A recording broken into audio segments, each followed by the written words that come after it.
Did you know that Adidas makes an AG stud pattern? Well, now you do. What's going on, guys? Josh from soccerreviewsforyou.com, bringing you my review plus on-feet video of the AG, which stands for artificial grass, version of the Adidas Copa 19.1 in the new exhibit pack colorway. This is interesting not only because it's the new Copa 19.1, but it features a sprint frame sole plate and an AG stud pattern. Now, if you live in the US and you've purchased Adidas boots in the last several years, pretty much your only option is their FG AG stud pattern. But in certain parts of Europe, they actually offer an AG variation, which, as you can see side by side, is entirely different. Not only is this better suited for use on artificial grass, it actually would be a solid option as a hard ground boot as well, something that I get a lot of questions about. So in today's video, I want to talk about what the main differences are between these two boots, because in some ways, the changes that they've made to the AG variation arguably make this a better version of the Copa 19.1. So if you want to learn everything there is to know, including how they fit and feel on feet, please stick around. And if you're interested in a pair of these for yourself, they are available, like I said, exclusively in Europe as of right now. I don't see that changing anytime soon, but if you click the little pop-up in the corner of the screen or the first link down below, you will find buy it now links for these, as well as other AG Adidas variations. This one in particular, you can get below $200. If you guys do end up enjoying this video and perhaps want to see more reviews of AG and SG boots on the channel, please support this one with a like. And if you're new here watching for the first time and don't want to miss out on future content from me, be sure to hit that subscribe button along with the little bell notification so you get notified when the next new video goes live. So side by side, you can see that the sole plates and stud patterns on these two boots are entirely different in pretty much every single way. The FG model features the standard layout we're used to seeing from Adidas with the exo frame sole plate, where the stud pattern on the AG model is something that you may or may not have ever seen before from the Adidas brand, even though it's technically not new. More on that in just a second. And instead of an exo frame, you're going to find that this utilizes a sprint frame construction, something that we saw on previous generation Copa 18 and 17 models. Now, you can see the sprint frame logo right there on the external heel counter, something that is exclusive to the AG model. You won't find that on the FG or the SG variations. And you can even see with the construction through the midfoot with that spine design, it's very much kind of OG F50 Adizero in regards to its sprint frame construction. The reason why this seems like such a throwback to older F50 models is mainly because this sole plate and stud pattern isn't actually new. It's on the new Copa 19.1, but they've actually had this on different models for a number of years now. The main reason why you haven't seen or heard of it is mainly because they haven't really released it on too many different boots, especially in the US, but they do actually make an AG sole plate and stud pattern. Now, the sprint frame sole plate itself is very sprint frame in regards to how it feels. It utilizes that slightly kind of firmer plastic material, so it does have a slightly stiff feel out of the box, but definitely breaks in quite nicely, and also gives the boot a very lightweight construction, more so than the regular FG model. We'll take a look at that in just a second.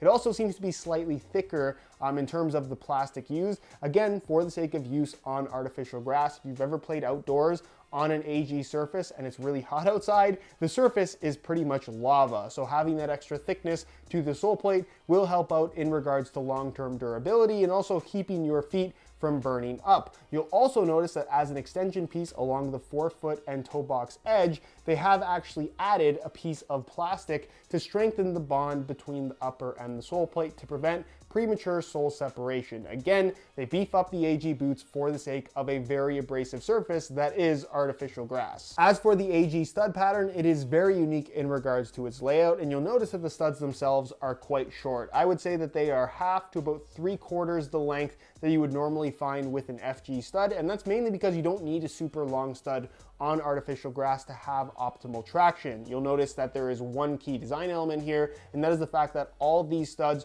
are conical in shape. You don't really need more than a conical stud on artificial grass for the sake of good traction. And what you really need to avoid is making sure that the studs aren't too long. That can create instability, and you never want the stud pattern to cling. And having conical studs is going to ensure both of those things. So they definitely did a good job with this particular layout, and the traction that you get on artificial grass is solid. The fact that the studs are a little bit shorter as well definitely will help long-term in terms of overall comfort and reducing any kind of stud pressure. You're unlikely to have those issues with this particular stud pattern. And I like the way that they've laid it out and that they've given you these kind of toe pick studs at the tip that don't get in the way because they are so short. But in regards to overall traction on AG, the stability and feel of this, I think, makes it one of the best AG stud patterns on the market. Another thing worth noting here is that the studs themselves seem to utilize a pretty standard plastic material, meaning that if you were to wear these on natural grass, they're gonna feel a lot like standard firm ground studs.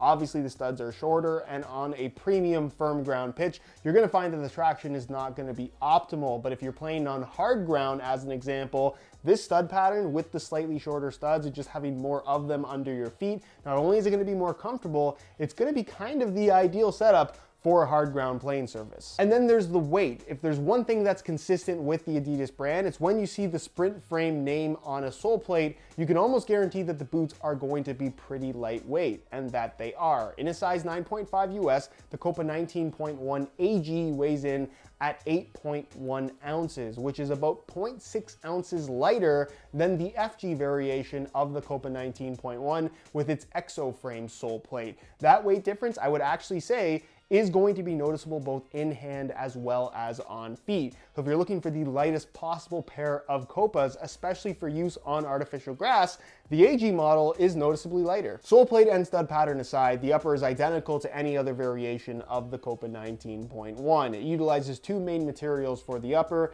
kangaroo leather at the front, and then this mesh-based synthetic at the back that come together by way of fusion skin, mainly through the midfoot. You can very faintly see the seams here on the upper, although they've done a pretty good job of hiding it by way of the graphics and the Adidas stripes. I will say, while the two elements connect very seamlessly from a visual standpoint, in terms of how the boots feel on feet, it's very soft. The leather at the front feels fantastic. It's also a lot thinner than you might expect, but through the midfoot, there is a noticeable amount of added stiffness to the upper because it is actually synthetic rather than leather. It gives the boot a very responsive feel, but you do lose out on the softness through the midfoot, where you could argue it's not quite as comfortable as other full leather boots that you have out there on the market. And that's because it's not a full leather boot. The leather is still, like a lot of other Adidas models, kind of focused more so on the front third of the upper rather than the whole thing. But don't get me wrong, I think the quality of this upper is as good as anything you'll find on the market right now. And as far as the leather is concerned, this is easily the softest leather that we've seen from Adidas in the last 10 years or so. It's super plush,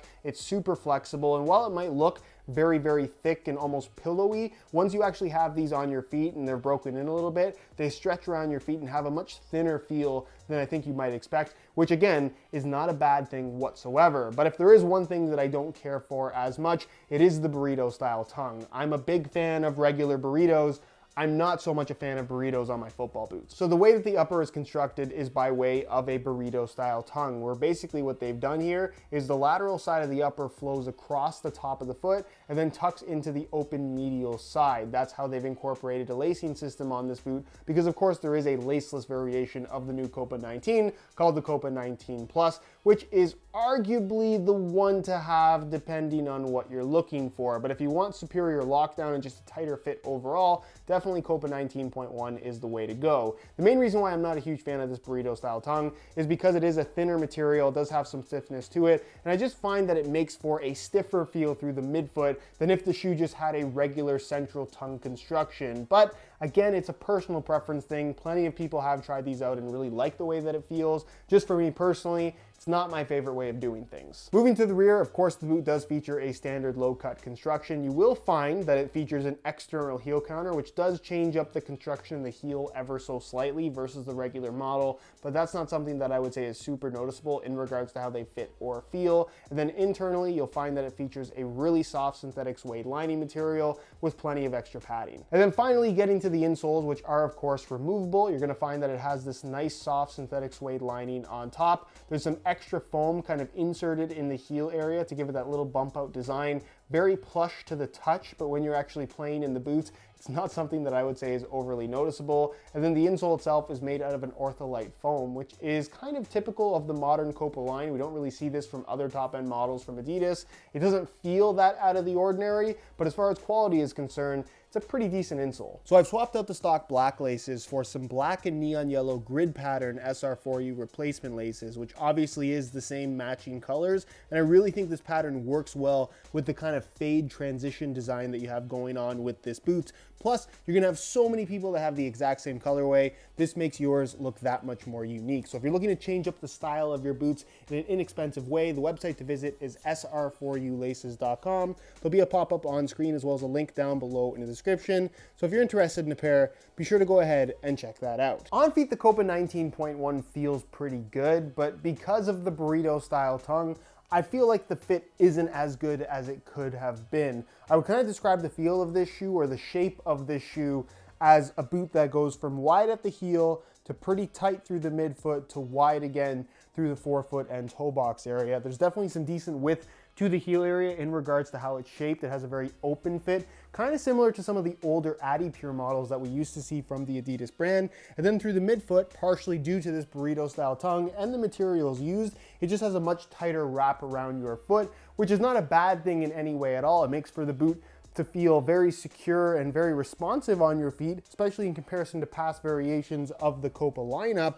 But then you again transition back into the super soft leather at the front, which doesn't necessarily have the most responsive feel in the world. So it kind of just depends on what you're looking for overall. I think it's a good interpretation of a modern leather boot in that you do get that responsive element to it. But if you're comparing this directly to something like a Nike Tiempo Legend 7 Elite, as an overall package, it doesn't feel quite as seamless to me.